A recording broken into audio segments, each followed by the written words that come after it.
Welcome to the webinar, everyone. Good morning, afternoon, evening. We have a lot of people still joining, so we'll wait a moment or two and then we'll go ahead and get started.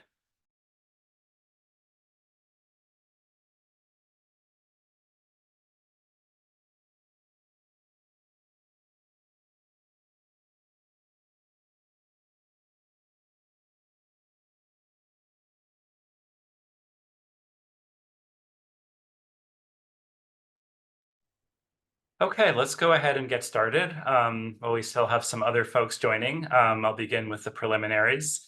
Hi, everyone. My name is Jeff Milder. I'm the director of the Accountability Framework Initiative, and we're so excited to have you join us today for this webinar on collaborating for sustainability in sourcing landscapes. Before we dive into it, I'd like to begin with just a few housekeeping items. First of all, after this session, a link to the webinar recording and the slides will be emailed to all participants and also available on our website. So don't worry if you don't catch something on one of the slides, you'll have access to them. We'll be using the Q&A function on Zoom today to facilitate interaction. So we invite you to submit your questions through Q&A. We're not going to be using chat on today's webinar. And finally, after the webinar, you will receive a post-event survey, and we'd love to have your input on how we can improve our events going forward. So the format for today's panel, I will be briefly introducing the topic and how it's addressed within the accountability framework. And then we're going to hear briefly from each of our panelists highlighting different aspects of landscape and sourcing area level action in order to address responsible sourcing. We'll have plenty of time for interaction, so please be getting your questions ready as the panelists are speaking, and we should have plenty of time to address those. Really happy to be joined today by three expert panelists. First of all, we have Leony Aurora, the Landscapes and Partnerships Lead from the Tropical Forest Alliance. We have Alexander Murillo, the Global Lead for Forest and Climate at Nestle. And we have Geeta Sirani, the Chairwoman of the Earth-Centered Economy Coalition. So we have a great set of experts who will bring different perspectives on today's topic. So before we dive into it, we'd like to hear a little bit about you. And so we have just a quick poll to invite you to share where you are or how you might be involved or aware of landscape and sourcing area level approaches to address environmental and human rights issues linked to supply chains. So there's 5 choices here. Are you directly involved in such efforts, whether that's as a company, service provider, landscape stakeholder? Maybe you're not yet involved, but you're looking to get involved. Maybe you work on this topic in other ways, or maybe you're newer to it, including if this is really your first exposure, that's fine as well. So hopefully you'll recognize yourself in one of these choices.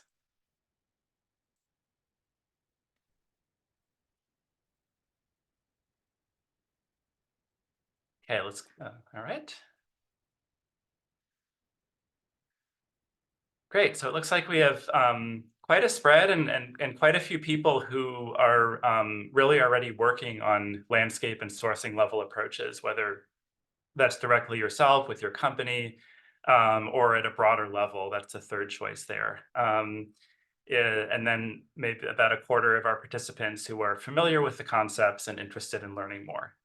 If you're new to this topic, don't worry. We will be beginning with some introductory concepts before we dive into some more nuanced perspectives from the experience of our panelists. All right. So I'd like to begin by sharing a bit more about us. The Accountability Framework Initiative, which is hosting this webinar, is a collaborative effort to eliminate deforestation, ecosystem conversion, and human rights abuses from agricultural and forestry supply chains. We're led by a coalition of 25 environmental and human rights organizations from around the world. You can see those logos on the screen. And collectively, this coalition works with companies, with civil society, industry associations, and other key stakeholders to support the transition to responsible supply chains. And one way we do this is by offering the accountability framework as a practical roadmap for responsible supply chains. And again, by responsible supply chains, we mean commodity production, sourcing, and investments that are protective of forests, other natural ecosystems, and human rights. The accountability framework includes a broad level set of core principles, as well as detailed guidance on each topic and consensus-based definitions of key terms and concepts used in this context. The framework is globally applicable for all agricultural and forestry commodities, and it also addresses all stages of the supply chain, from production all the way through to manufacturing and retail, and offers differentiated guidance for different segments of the supply chain where necessary. The accountability framework can be thought of as a comprehensive management system for achieving responsible supply chains, covering the full range of actions that companies typically need to take to reach this goal. So this begins with setting corporate policies and commitments. It includes different aspects of implementation. And finally, it includes monitoring and reporting. So these 7 action areas are organized and elaborated within the 12 principles of the accountability framework, as shown in this diagram. So today's conversation is oriented particularly to the context of companies that are involved in sourcing. And this is a broad group. It includes traders and manufacturers that might be sourcing raw material or processed commodities.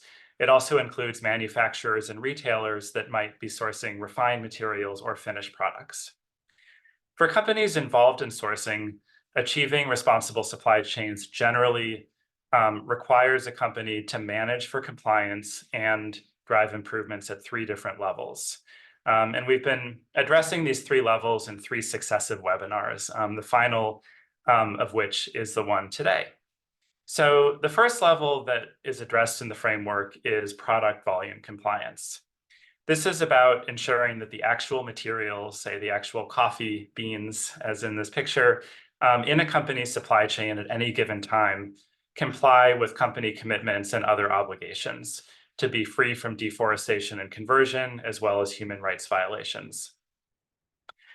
This is important because product attributes are the primary, sometimes the sole indication of product acceptability by buyers, and also are the focus of key regulations, such as the EU deforestation regulation. But focusing only on product volumes is usually not a recipe for long-term success. Companies' supply origins can shift over time, new risks can emerge, and so forth. So for this reason, the accountability framework also addresses action at 2 additional levels.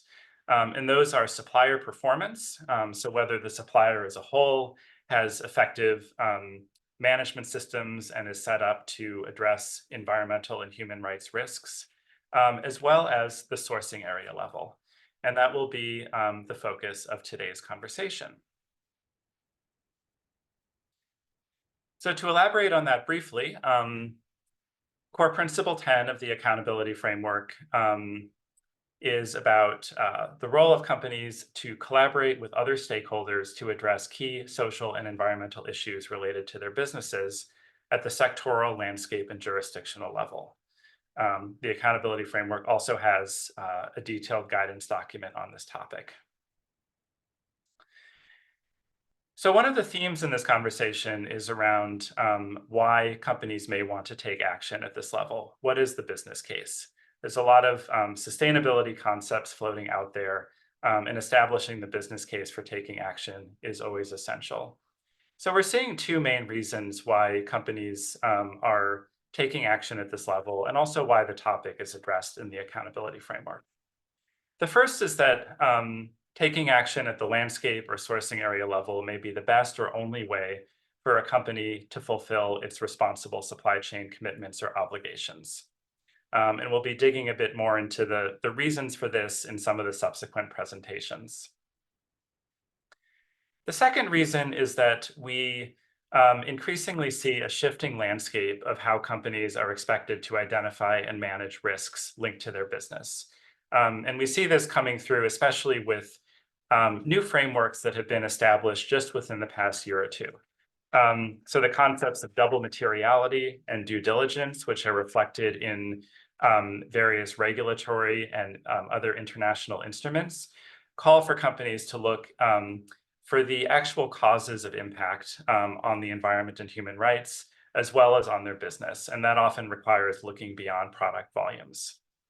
From the standpoint of climate and emissions accounting, we see area level performance being reflected in greenhouse gas accounting methods, such as the Greenhouse Gas Protocol.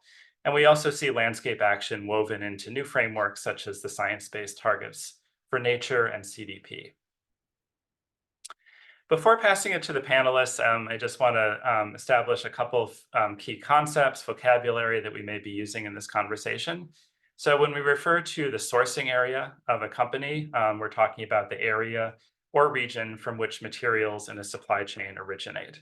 So this could be, for instance, the supply shed around a processing mill or processing facility, or a landscape or jurisdiction where commodities originate. We'll also be talking about landscape and jurisdictional initiatives, which are multi-stakeholder efforts in particular places to take collective action through goal setting, implementation, and monitoring and reporting. So with that introduction, I'd now like to turn the word over to our panelists, and we'll begin with Leony. So Leony, please take it away. Thanks a lot, Jeff. And also thanks a lot for the Accountability Framework Initiative for the opportunity to join this panel. For those of you who don't know us, just a quick introduction of the Tropical Forest Alliance, or TFA. We are a multi-stakeholder platform with the mandate to help address commodity-driven deforestation and natural conversion in the tropics. And this is done including through mobilizing company action and company collaboration with other stakeholders in production landscapes. I really agree with what Jeff said earlier, that multi-stakeholder collaboration on the ground in the production landscapes is the best and often the only way to reach sustainable commodity production at scale. We know that the markets with strict sustainability requirements are limited, while the demand for commodities, however they're produced, is increasing. So without the local stakeholders in the sourcing areas in this production landscape agreeing that sustainable production is something that is good for them, it will be very difficult for us to create change at scale and create change that is sustained. And I think it's reflected in the company's realization that they have particularly two key limitations in addressing systemic issues like commodity-driven deforestation or human rights abuses or land tenure security, etc.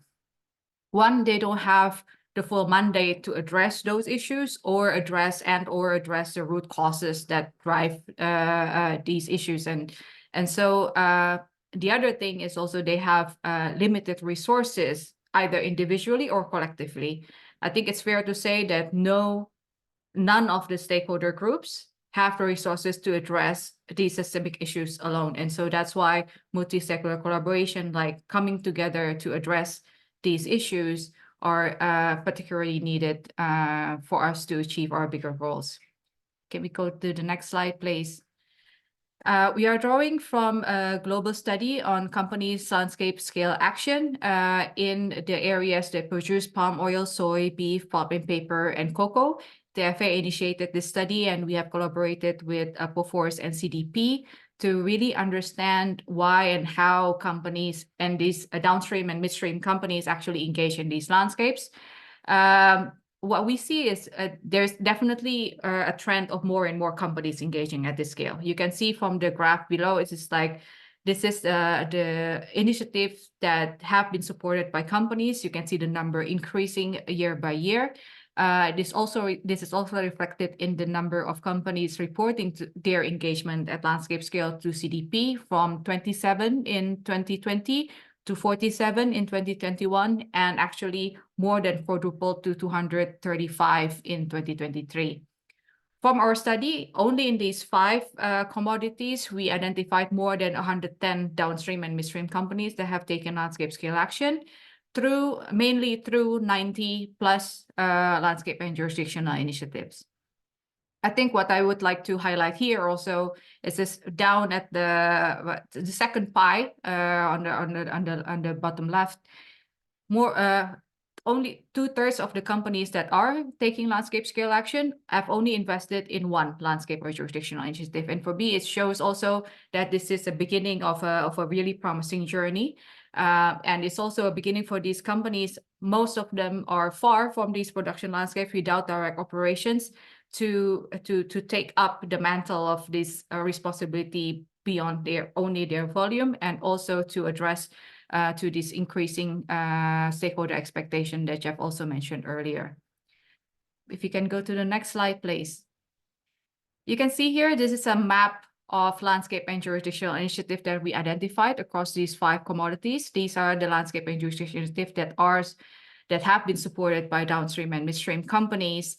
And if you see a clear criteria for the companies to engage in these landscapes is linkage to their sourcing area.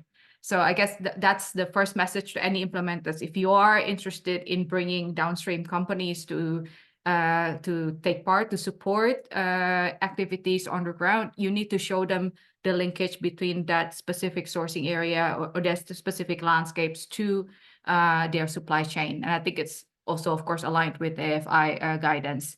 The other thing is we see linkages in how the commodity is produced. If you look at palm oil and cocoa, we see more landscape and jurisdictional initiative and more mature landscape and jurisdictional initiatives in these commodities. And it's likely because these commodities are produced, a lot of them produced by smallholders, 40% in palm oil, more than 90% for cocoa. And these are smallholders with areas like 2 to 6 hectares of area each. And the numbers will be like thousands or hundreds of thousands in one landscape or one subnational jurisdiction. And I think this showcases the scale of the efforts needed to ensure that sustainable commodity production is achieved in a way that is inclusive and that creates positive impacts to the wider landscape and jurisdiction where they are produced.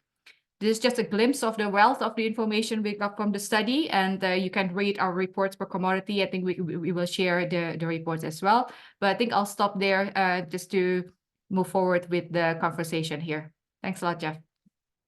Thanks very much, Leony. And it's so valuable to have this global view of what's going on around the world in terms of place-based investment. It's really impressive by the numbers, way more than even I had realized. I wonder if the reports shed any light on what it might take. What are the 1 or 2 things that might be most essential to translate this action and this initial investment into impact in these places? Were there any messages that emerged from the study? We see there are 2 main things that we need. We still need more companies to be involved, right? So we have more than 110. We can say it's a lot. We can say it's not a lot. We have 62 companies in palm oil engaging in palm oil landscapes. But if you compare that to the number of members of RSPO, for example, in the downstream and midstream, that's like thousands, right? And so it's in a way we can see that there's an increase, but it's not enough. So we need more companies to see this as a way to engage. It's as a practice, same way as getting certification as a sustainability practice. And the other thing is, I think we need also companies to have better understanding of what it means. You know, that the impact that will be achieved it's a longer time, right? It's a longer time frame, but because it's multi-stakeholder, this longer time frame will also mean like stronger and sustained change. So for the companies as well, there's a lot of adjustment. Engaging somewhere where they don't have direct operations, engaging somewhere where the results they won't see in year to year, and even thinking about engaging at a longer term. So making the commitments to engage in one particular area for a longer period. And so that's why they will need to look at where it's most strategic for them to do that. Thanks very much, Leony. That's a great overview of where we are collectively on this journey. We now like to turn to Alexander to invite a perspective from a company. And I think it's fair to say Nestle is one of the companies that came earliest to the recognition that some problems need to be solved at the place level, and has done some very interesting work pursuing this approach in a few different contexts. So Alexander, over to you. Thank you, Jeff, and thank you for the invitation to join the webinar.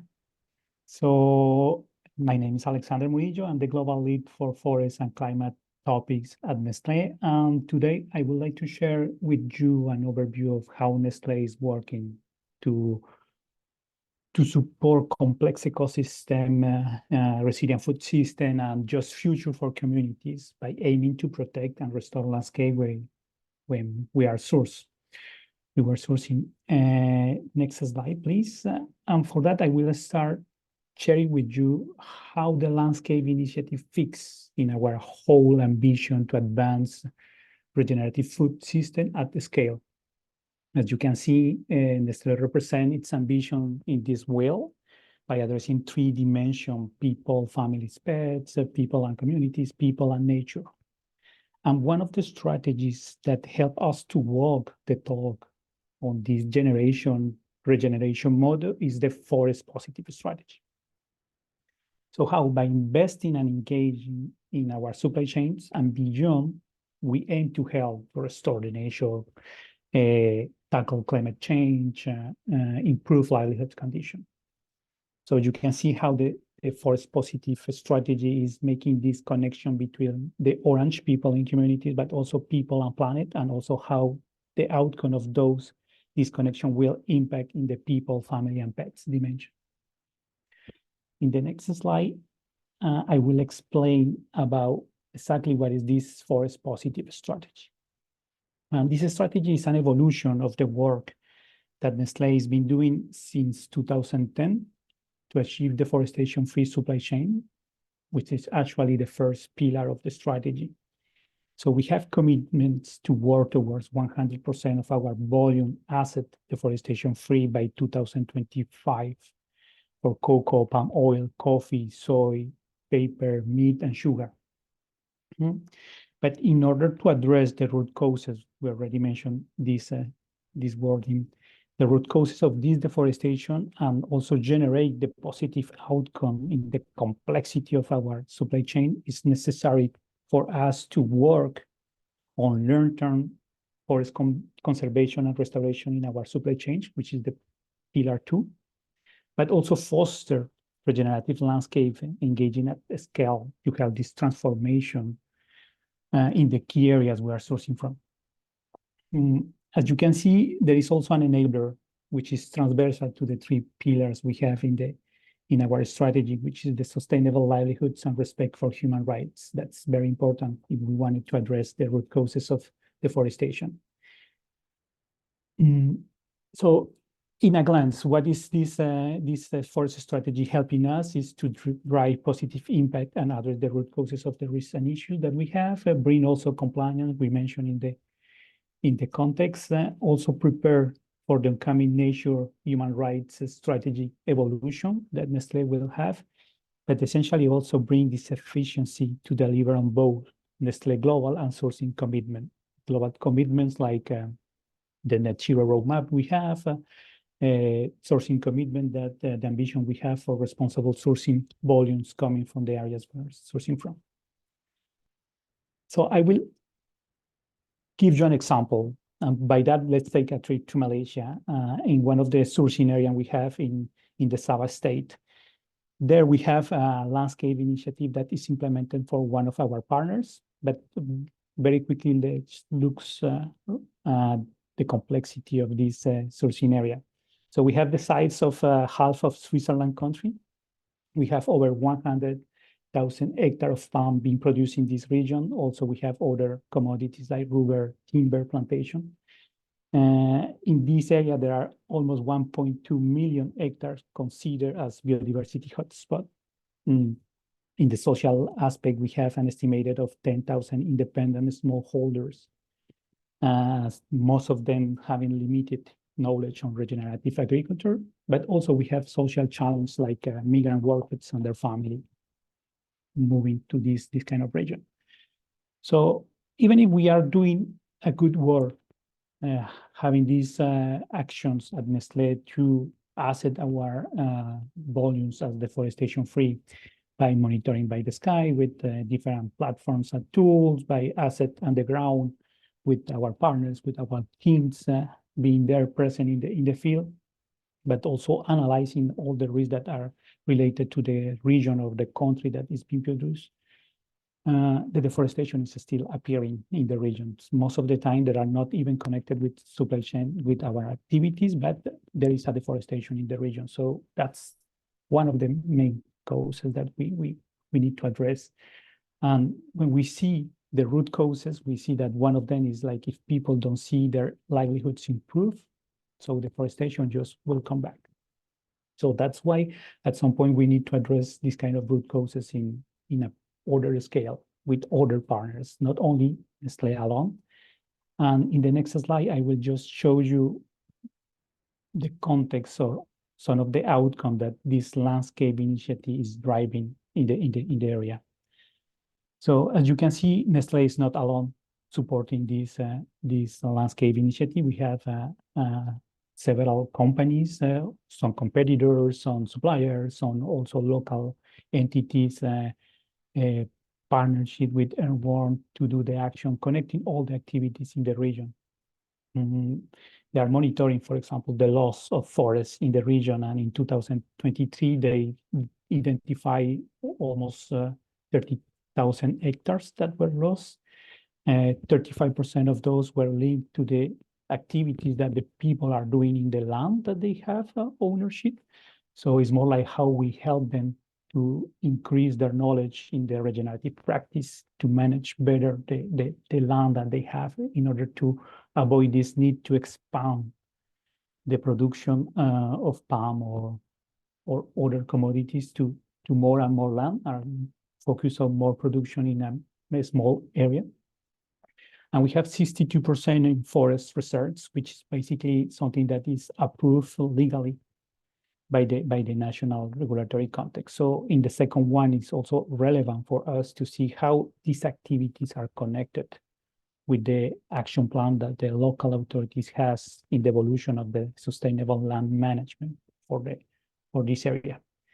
So we have also some benefits that came with the supply chain transformation, forest protection. We are also working to have these resilient farmers. And there are some impacts that will be generated directly or indirectly to workers and the families.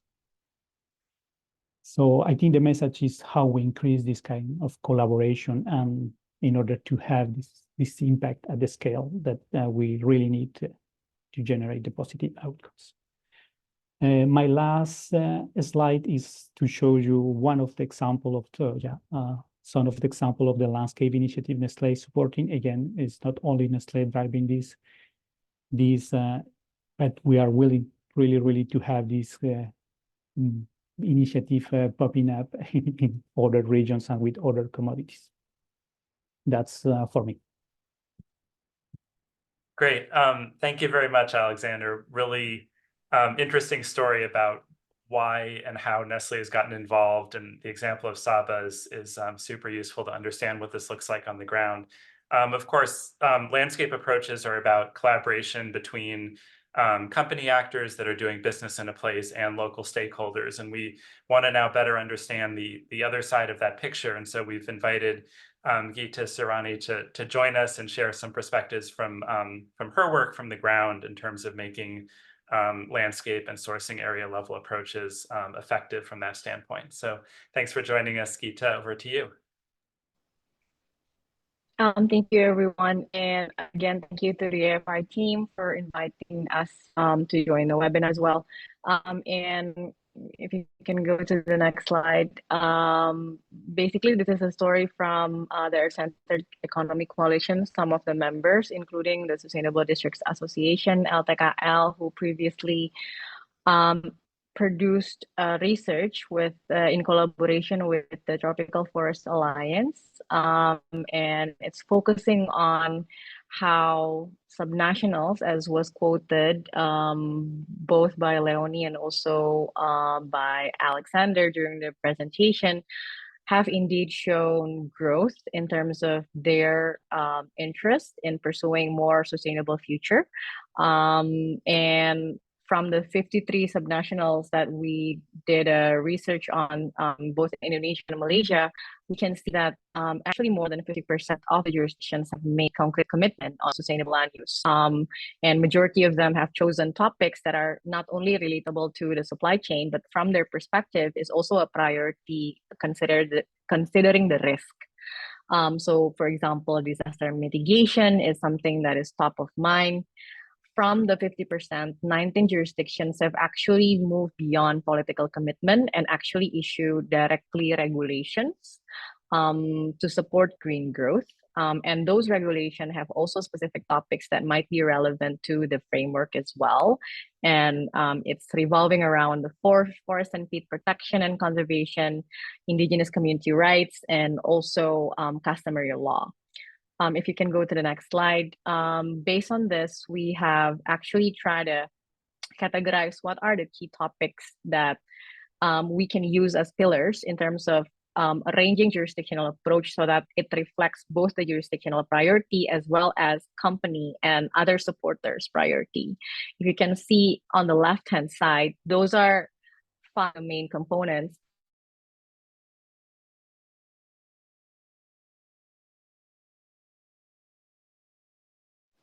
Sorry, there's a glitch in the signal. Just to check, can you still hear me? Okay. Yes, we can still hear you, and now we can see you too, which is great.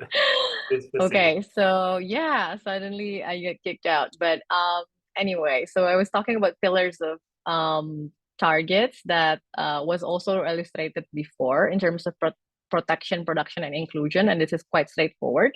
But in terms of jurisdictional approach, we try to also categorize processes, pillars, and these are along the same line and quite consistent with the A5 framework itself. So looking at 5 main components: policy, planning, multi-stakeholders governance structure, reporting, and concrete models. And we think by focusing on these 5 pillars, both the private sector and the jurisdictions themselves can actually manage to meet in the middle and can actually work on what type of performances can actually equal to incentives for the jurisdiction so that the shared targets of sustainable and more ethical supply chain can actually come to fruition. If we can go to the next slide.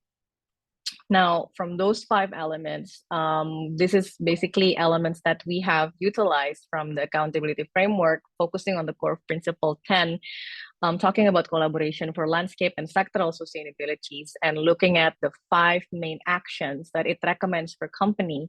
So beginning with developing a stakeholders engagement plan, continuing with engaging the multi-stakeholders at the planning and policy efforts, and then continuing it with advocating supportive policy and enabling condition, while at the same time in parallel looking at what type of collaborative efforts can actually achieve long-term protection for natural ecosystem. And the 5th component is actually engaging supply chain partners and suppliers, specifically at the jurisdictions, but also those that are involved in the bigger ecosystem. For LTKL and for the Earth-Centered Economy Coalition, we specifically narrowed down the jurisdictional approach because we believe using this approach, and this is a definition that you can take from the operational guidelines of the framework itself, it actually highlights the roles of the government, because sometimes we don't realize how scalable collaboration can only be achieved if public policy, land use planning, and law enforcement is actually in there to also accelerate the process. If you can go to the next slide. These elements have actually been taken into place in a clinic process in West Kalimantan and Aceh back in 2021 until 2023. And the clinic itself focusing on 2 commodities, palm oil and cacao, and we mainly use it to engage districts in Aceh Tamiang, Aceh Timur, Musi Banyu Asin, Sanggau, and Sintang, and also really focusing on that supplier engagement as well, where there's 12 companies at the bigger scale and 89 companies at the small medium scale. And what's interesting about this clinic is it's trying to actually utilize the collaboration in practice by actually engaging the companies through district involvement. So the government is actually endorsing this clinic and actually using their authority to say that if you're interested to support jurisdictions in their transformation journey, then this is the way to go for companies that are operating or have also interest in contributing to the jurisdictions themselves. Next slide, please. And from the clinic, we've realized that there's one more interesting component of the accountability framework recommendation, especially in the operational guidelines, which is how to align both companies and jurisdictions target to look at protection of areas that are considered as restoration area or high conservation value area that is beyond core commodities. I think Nestle is also familiar with this concept where we actually look at an area where it is not necessarily connected to the core commodities that a company is working on, especially, for example, palm oil or cacao, but looking at the ability for companies to also contribute to a jurisdictional target, which is opening job creation, new innovative product, and also alternative livelihood. This is an example of a supply chain of Ilipe nuts in West Kalimantan that was discovered during the clinic, where high conservation value area are have areas where they can still develop for production. And Ilipe nuts is something that you can actually find there as part of an agroforestry component. And by working collaboratively, those agroforestry commodities can actually be turned into high value added product, and at the end contribute to a different supply chain, which also provide both livelihood at the supply side, but also larger partnership with companies at the processing side and potentially linkage to global suppliers and also global market demand at the different sector, for example, beauty and wellness, food and beverages, as well as health and medicine. So by looking at this type of collaboration beyond core commodities, companies can actually help jurisdictions in fulfilling their target to contribute directly to local economies through more ethical supply chain, which is not necessarily directly related to the commodities that the companies intentionally are working on at the jurisdictions. So I guess this is from our experience and how to link between jurisdictional priority coming from the government side, especially, and also the civil society and the community at large at the jurisdiction with how companies are actually working to fix their supply chain. Thank you. Thanks very much, Geeta. And I think that was a great summary you made at the end there about how some really important developments at the local level are helping to drive action in terms of district and local level regulations and government policy, as well as new ways of thinking about what a sustainable rural economy looks like. So that's great. I'd like to invite all the panelists to come back on camera, and we're going to have a bit of a conversation now. I was going to ask a first follow-up question myself, but one of the participants beat me to it with a better formulation of the kind of question I wanted to get at. And I'd like to pose this one to both Geeta and Alexander with respect to what this actually looks like on the ground.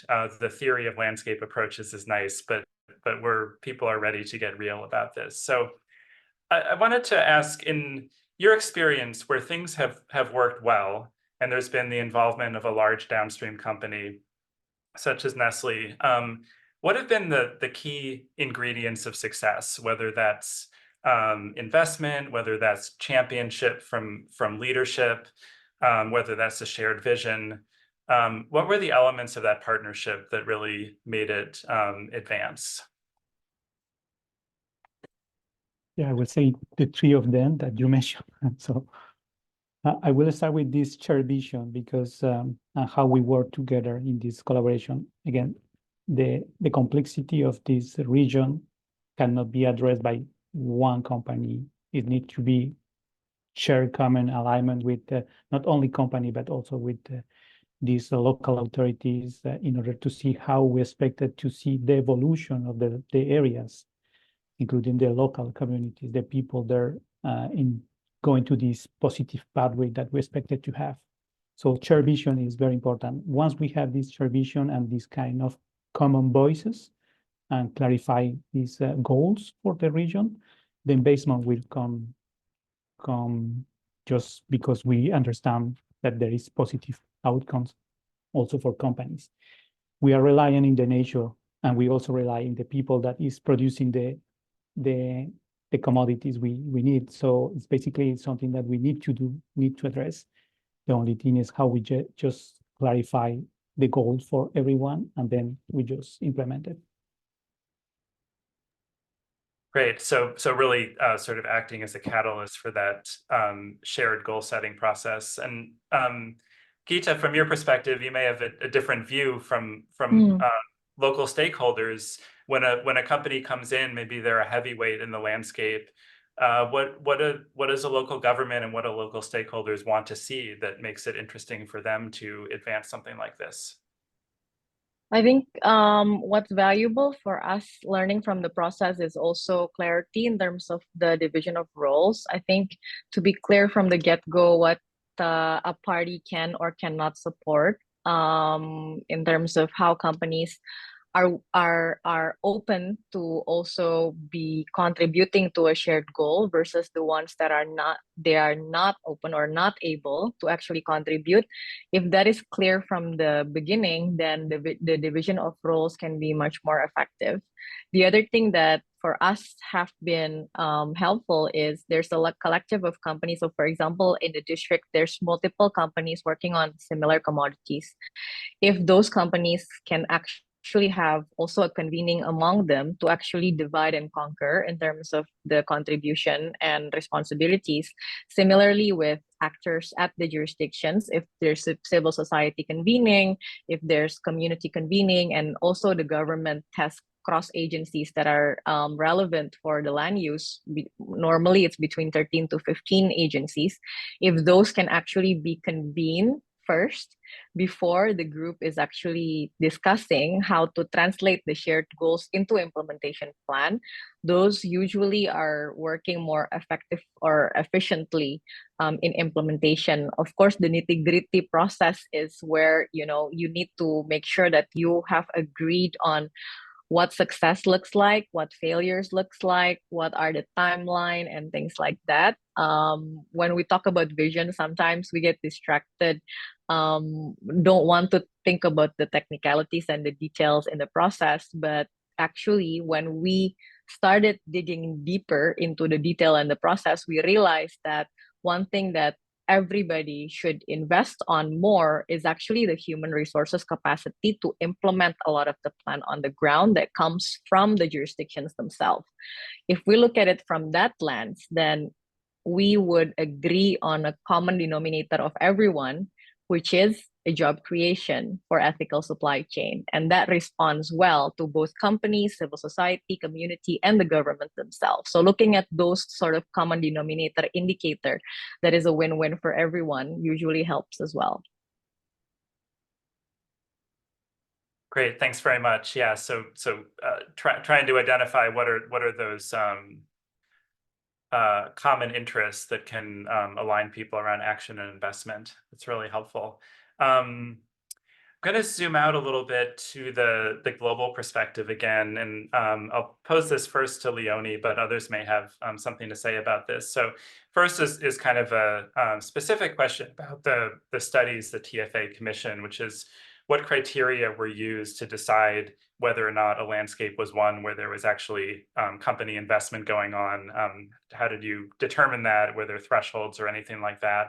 And I think there's a related question beyond simply assessing company participation in a binary way. Is there value in moving toward criteria for what constitutes good action or good participation in a landscape initiative as opposed to something that might be more token in nature? Thanks a lot, Jeff. So on the study, we have two data sources. One is the company submissions to CDP in 2022, and the second is desktop research we do ourselves.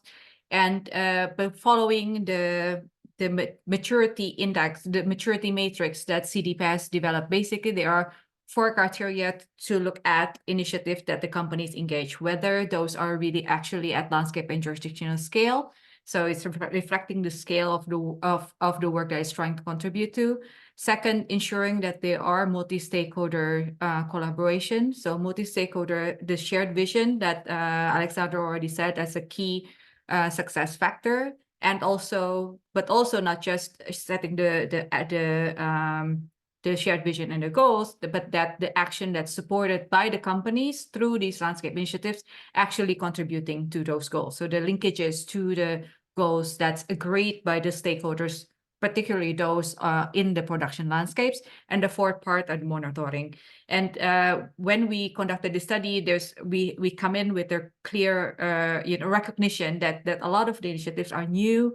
So when the CDP team and also with our team look at these various landscape initiatives that companies report their engagement in, there's partial meeting all these 4 criteria and full meeting those criteria. So those were the criteria that were used.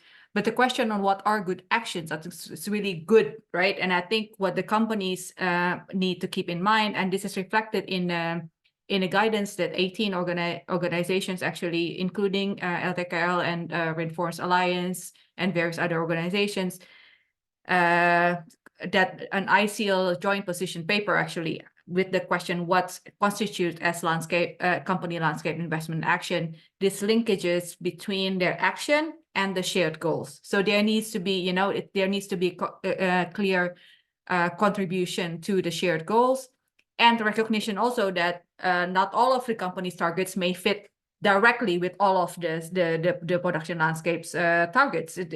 And that is fine, but we need to find these overlapping interests and overlapping targets and move forward with that first. I think that's a thing that we really need. That companies' contribution to the landscapes needs to match with the need of the landscapes and the agreed shared goals of the landscape. Thanks. Thanks, Leony. That's really helpful. And one of the participants has actually put an interesting link into the Q&A that I'm seeing here, referring to the concept of landscape maturity, which is a concept that CDP is pursuing.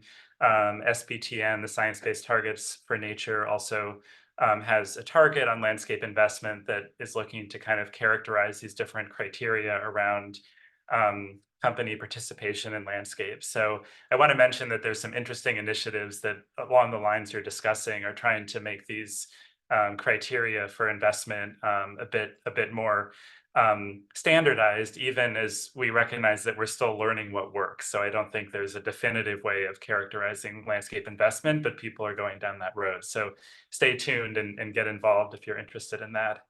I want to turn to an interesting question that someone posed that I think weaves together a few threads of the conversation here. So in Leony's introduction, most of the landscapes were characterized as being around a particular commodity. This is a soy landscape, this is a cocoa landscape.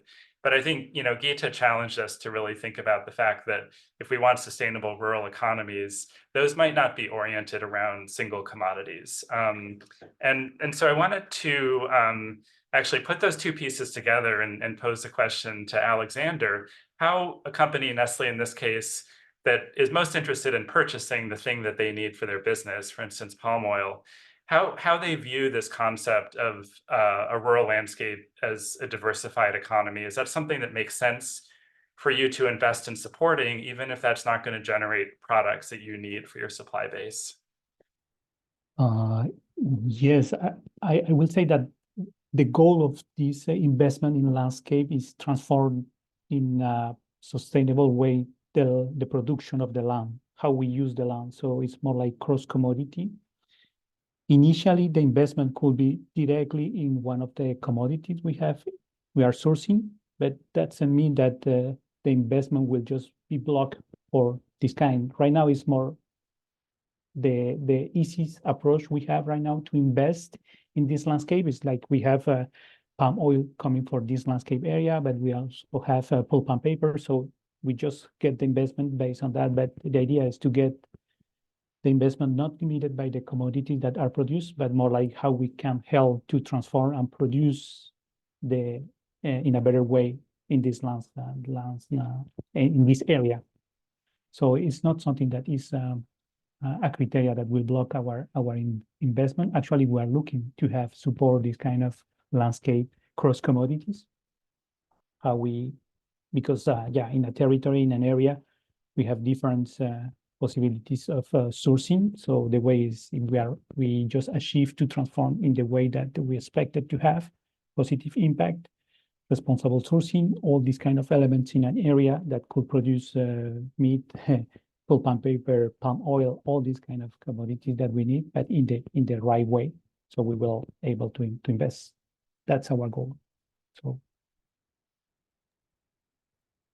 Great, thank you. That's very I think reassuring and inspiring to hear that there's that interest there about the value in fostering more diversified rural economies that does still make sense from a business standpoint for Nestle.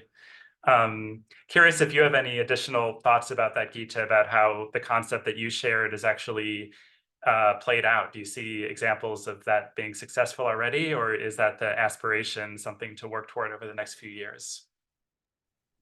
I think it's a bit of both. I think we have worked with companies like, for example, we've seen Nestle how they work with palm oil smallholder groups that actually are open to look at their palm oil plots of land to develop other commodities such as coffee, which we also observe how that can be successful. And this is linked to not necessarily being purchased directly by Nestle, but because there's projects that are supported by Nestle in that particular plots of land, then the groups that are managing the land can actually also be empowered to look at their own, off takers and innovate for different processing facility, machineries, etc.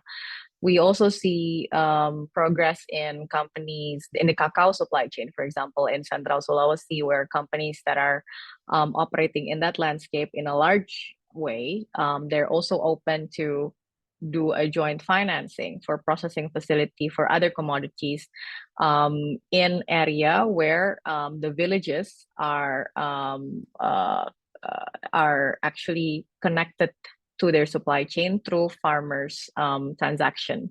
So this is, yes, there's more to be explored, but we've seen good example how companies look at jurisdictional investment not necessarily as just strictly an off-taking or transactional on core commodities, but open to explore how this is connected to the jurisdictional goals. Normally, those kind of rural economy or alternative livelihood is something that the leaders, especially politically elected leaders at the jurisdictions, need to answer to their constituent. Things like income, growth of the village revenue as well, and job creation. So it's inspiring how we're connected to these type of companies that are open to discuss, but definitely we need to have more of those. And quoting what Leony just mentioned, it's helpful to actually explore these type of avenue from the get-go. So it's not, it's more intentional when we actually looking at it as part of the bigger strategy. Thank you. We have quite a few more questions. Some of these have to do with actually work that people in this group or others are doing. And so we'll be, I think rather than answering those live, which we don't have time to do, we'll share a few links afterwards that will speak to questions of how the accountability framework aligns with science-based targets for nature, SBTN. There's a question about landscape claims, and we'll share a link to the webinar that Leony mentioned that will be addressing that topic, and also a link around the question of landscape maturity and how to characterize landscape level investment. So hopefully if those are topics you're interested in digging deeper on, please keep an eye out for that post-webinar email from us, and we'll share that information in that way. I want to pose one quick final question to the panelists, 30 seconds each before we wrap up here. And this is a question that we get often, and so I'm going to just cheat and ask you to answer it for me. So if you're a downstream company that's mapped its supply chain and knows that you have a large footprint, a large sourcing footprint in one or more landscapes. So you know what the issue is. What do you do next? What's the first thing that you should do to begin getting a handle on your sourcing area level impact?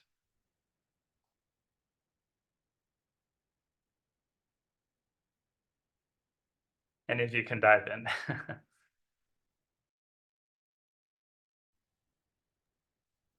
Maybe I can start with that, because that's the question that we ask in our activity. So basically the idea is we understand the complexity and we need more like system approach. So the first step is what we are doing right now, is how we get to work in collaboration with our competitors, with our suppliers, and the answer that we are trying to get is more like this collaborative work we have right now, the Forest Positive Coalition. These kind of groups that start to think together on how we start to say the common vision, how we drive investment, how we drive this connection with the jurisdictional level. This kind of questions start there in this collaboration approach we have right now. That's for me the first. Great. Okay. Connecting with peers who are sharing similar challenges. Great. Leony?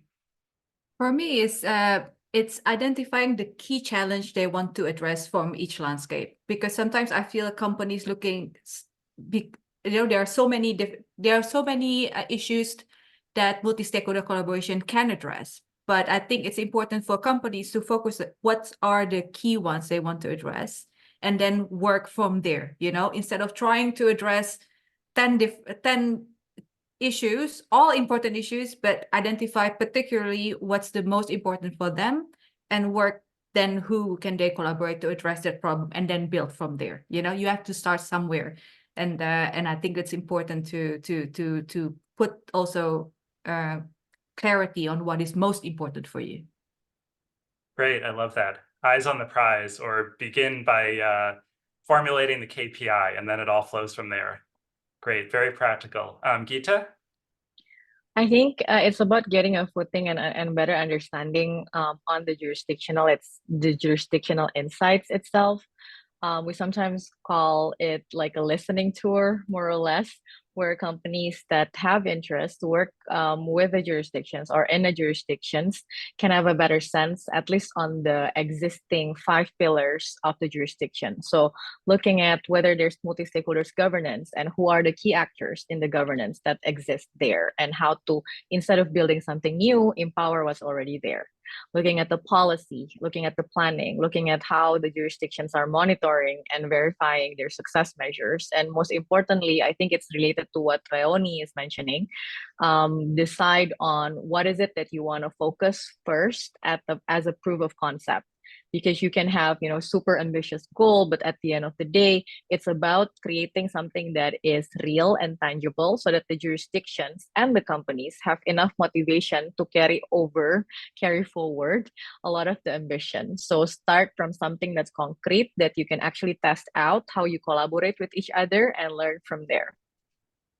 Yeah, great. So the company is a guest in the landscape. Start from what's already there, who's there, and what they're interested in. I think that's a very practical and also respectful way to approach this. So thanks for that.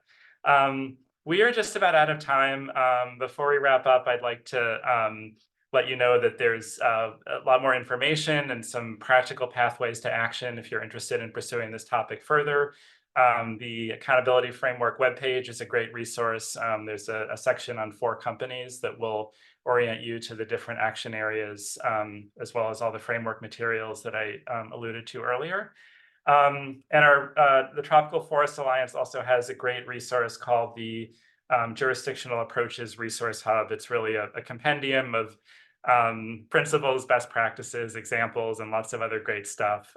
So even as our experience with landscape approaches is still very much in evolution, places like this are helping us to consolidate learnings and move ahead more quickly.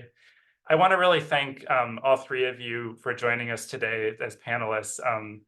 You've shared a ton of interesting and very practical and tangible insights. And I also want to thank all the participants for taking the time to join us.